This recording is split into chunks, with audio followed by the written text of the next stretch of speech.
my beloved Boss Mike Severa.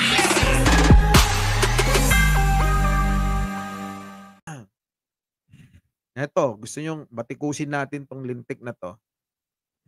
Na ngayon ang pag-aresto kay Pastor Apollo Kibuloy sakaling hindi pa rin ito sumipot sa pagdinig ng Senado. Nauna na kasing natanggap ng kanyang kampo ang ipinadalang subpoena. Una sa balita si Raymond Tinaza. Ayan na! Patuloy sa pagmamatigas si Pastor Apollo Kibuloy sa hindi pagdalo sa pagdinig ng Senado kaugnay sa mga kinakaharap nitong reklamong sexual. Sinabi ni Senator Risa Hontiveros, chairperson ng Committee on Women, Children and Family Relations, hanggang sa mga sandaling ito ay wala pa ring pasabi ang kampo ni Kibuloy. Nasisipot ito matapos matanggap ang subpoena. Pero ayon kay Hontiveros, kahit walang Kibuloy, tuloy pa rin ang nakdang pagdinig ng kanyang komite bukas at ikakasana ang pagpaparesto sa pastor kung hindi nga muling dadalo. Samantala, ayaw nang magkomento si Hontiveros kaugnay sa mistulang pagkampi ni Senator Amy Marcos kay Kibuloy. Martang inihayag ni Marcos na naawa siya kay Kibuloy na napakabait daw na tao na maraming natutulungan. Ayon kay Hontiveros, iginagalang nito ang opinyon ng mga kapwa-senador, pabor man o kontra sa kanyang paninindigan.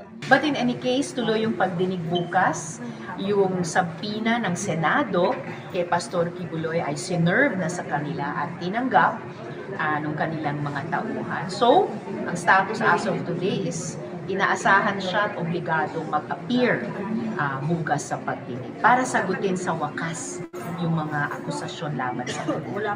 Ako, si Raymond Tinaza. Yun, narinig ninyo. Diba? Eto na nga, aarestohin na daw! Naloko na. Pastor, aarestohin ka na daw. Nasaan ka ba nagtatago? Naloko na.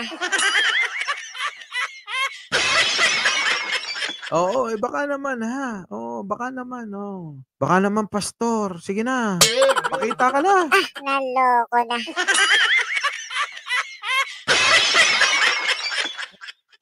Diba? Sige, himayin natin.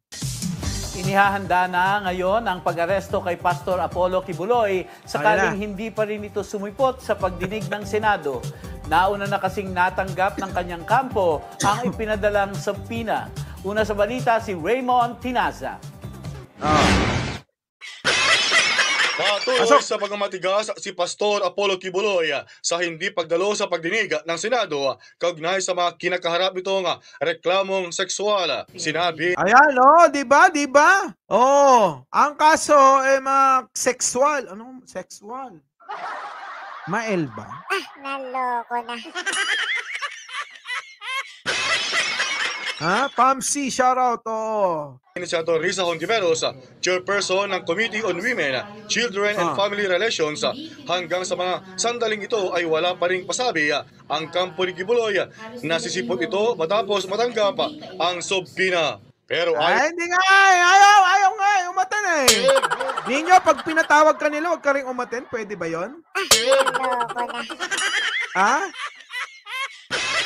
Yoli Binuya, mano ba naman kasing humarap na, di ba? Tama si PBBM lang malakas. Sabi ni Roberto Dianco, boss ninyo, sikat ka na. Di ba? Di pa kasi humarap eh. Alam nyo, kailangan nito magpaawa sa mga tao eh. Di ba nauna na nga na sinabi niya na gusto niya ng pamunuan ang bansang ito? Naloko na.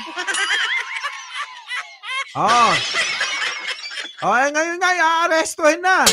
Aarestuhin na sa pamamagitan ng warrant of arrest ng Senado. Kailangan lang iharap ito sa hukuman, ay sa Senado, sa ginagawa nilang pagdinig. Tulad ng sinabi nung kamakailan na in-interview natin si Pinoy Street Lawyer, si DJ Jimenez na in-interview din ng 2x2. Kung ano yung ating mga tinanong, ayun din ang itinanong nga kay Attorney DJ Jimenez. Si Pinoy Street Lawyer, di ba? Kung inyo natatandaan. Ngayon, mga kababayan, pwede naman na kasing umaten, papahirapan mo pa yung tao, yung mga nasa Senado. Dahil kapag ikaw ay nahuli, ganun din naman ang gagawin mo. Makukulong ka dyan, mag-testify ka dyan, di ba? Tatanungin ka dyan. Nagpahirapan pa tayo, pastor. Oh. Pero alam mo, kapag ka nakulong ka, maraming matutuwa rito. Dito sa mga nanonood. Naloko na. Pabiktim pa si Pacquiao ha. Bakit ba kasi ayaw pa humarap sa pagdinig? Ewan ko nga dito. Ngayong Tiberos, kahit walang Kibuloy, tuloy pa rin ang dinakdang pagdinig ng kanyang komite bukas at ikakasana ang pagpaparesto sa pastor kung hindi nga muling dadalo. Samantala, ayaw na...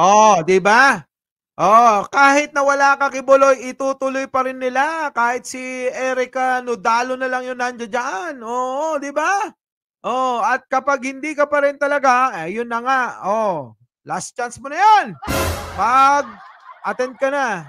Pastor, attend ka na para hindi na sila mahirapan. Di ba?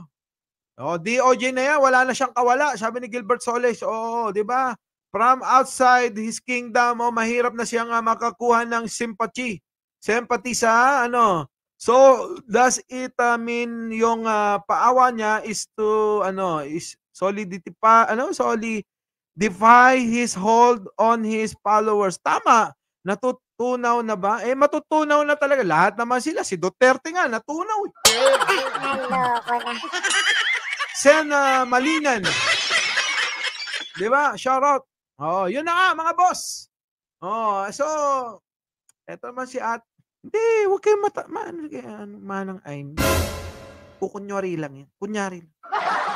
Naloko na. Yung mga banat. Yung mga banat ni Manang Amy. Hindi yan pang matalino, sabi ko sa inyo. Malupit yan. Parang yung mga taga rin.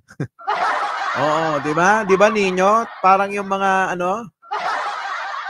ganon din bumanat yung mga taga NCRPO Naloko na.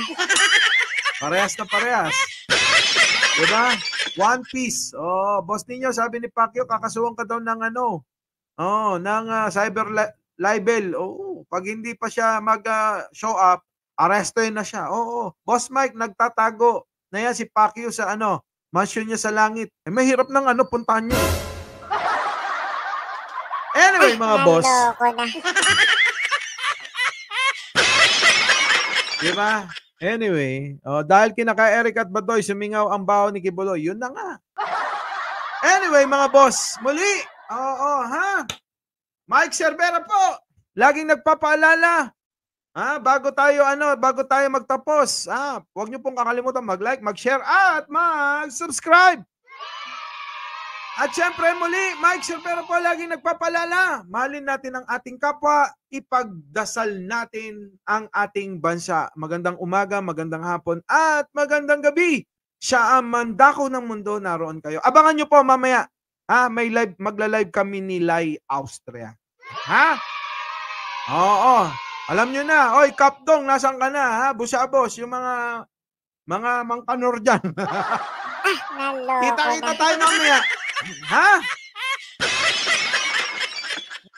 Kita-kita tayo mamaya. Maraming salamat pong muli. All out, I'm going all out. I'm going all out. I'm going all out.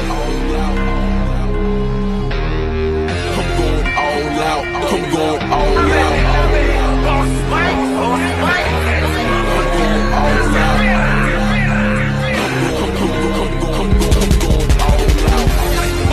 Mike Cervera siya'y nag-iisa, Boss Mike ang pangalan niya. Taong may paninindigan, tunay na kaibigan at bossing ng karamihan.